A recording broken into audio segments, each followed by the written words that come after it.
And there are a couple of issues that are outside of Chapter 12.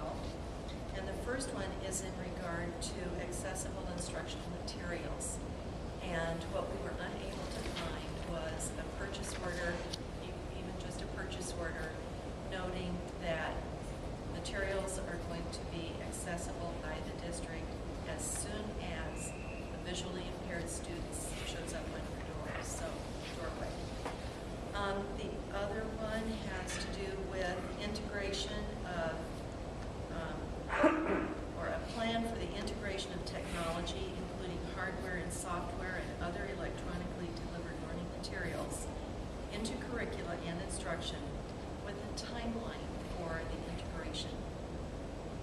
So we didn't see a complete plan there. That we saw standards for technology, and that's great, but we also need to have a plan for that.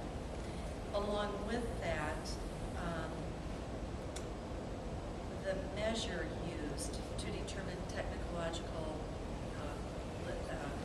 literacy by 8th grade, what I saw in there was a note that it was successful completion of a computer application class, but there wasn't any information about what's the criteria, what are students expected to know and be able to do, as well as a cut point for determining technological literacy. So we need that. And then that's the last one I have here is the equal employment opportunity and affirmative action plan. Was missing some components, and I think Margaret's probably going to talk more about that. So that is just a brief overview of non-compliances. None of these things are going to be, difficult to take care of, and I know the district will move forward with all of this, so I appreciate that. So, moving into the area now, sharing what we have found as strengths about your district and next steps that the district might consider taking. The first area is vision, mission, and goals, and Nancy Ford is going to share that. I'm going to actually read from this so I don't miss anything. In improving district school, the vision, mission, and goals are clearly communicated in the school and community. Stakeholders understand and share a commitment to the district school expectations, goals, priorities, assessment procedures, and accountability. The vision guides allocations of time and resources. That's the general umbrella of what we're looking for. Noted strength. Career and technical education teachers reported DMAC partnerships with the school districts provide many opportunities for students to grow as lifelong learners. For example, teachers noted course offerings in auto body, culinary arts, and certified nursing assistant programs. A recommendation, learning support staff and pre-K-12 teachers reported concerns about the planning and use of technology. Examples included absence of a long-range plan, limited technology support, use of multiple computer platforms, Macs and Windows-based PCs, access to computers, limited internet access, and equity of hardware and software. The district is encouraged to establish a technology committee and create a long-range technology plan describing how the district will integrate technology, including software and other electronically delivered learning materials into curricula instruction, professional development, and a timeline for such integration. And Julie made reference to that. Please refer to outside of the Chapter 12 non-compliance matrix at the end of the report. Thank you, Nancy. The next area is leadership, and Rob Burkhardt is going to share that one. In leadership, improving school districts, leaders communicate a shared sense of purpose, an understanding of the school district's values. Leaders have visible presence, provide resources to ensure two-way communication between the educational system and stakeholders, and leaders provide encouragement, recognition, and support for improving student learning and staff performance. Leadership is committed to persistent, proactive, and distributed throughout the system. So one of the strengths we noted was that teachers and paraeducators reported they were satisfied with the evaluation process. For example, the paraeducators felt it was important that the classroom teacher gave input and that administrators observed in their classroom. Teachers value the walkthroughs and the feedback that they receive from those.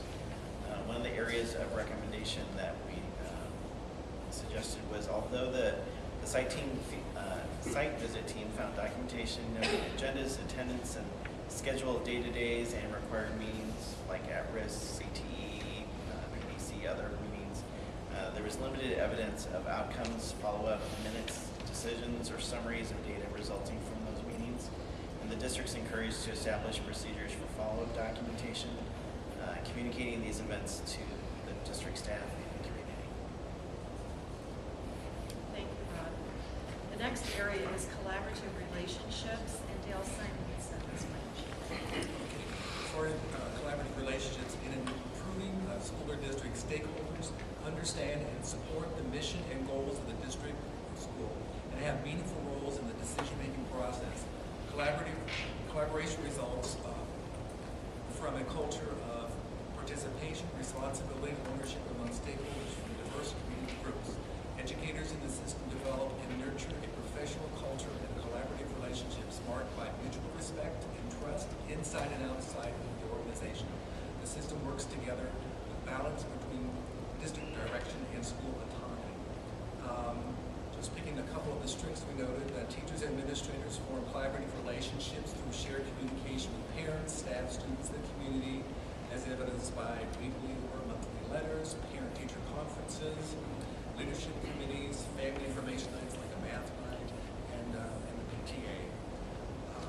The teachers reported appreciation for collaboration opportunities among colleagues. For example, the Wednesday revals are used for teachers to collaborate on curriculum alignment. At the elementary level, common plan time is used for instructional decision making. As far as recommendation for improvement, special education teachers and peer educators reported lack of collaboration in their school as evidenced by the following. Peer educators are not informed of the content of IEPs for students with whom they work, and inadequate collaboration time is provided for peer educators and special education teachers.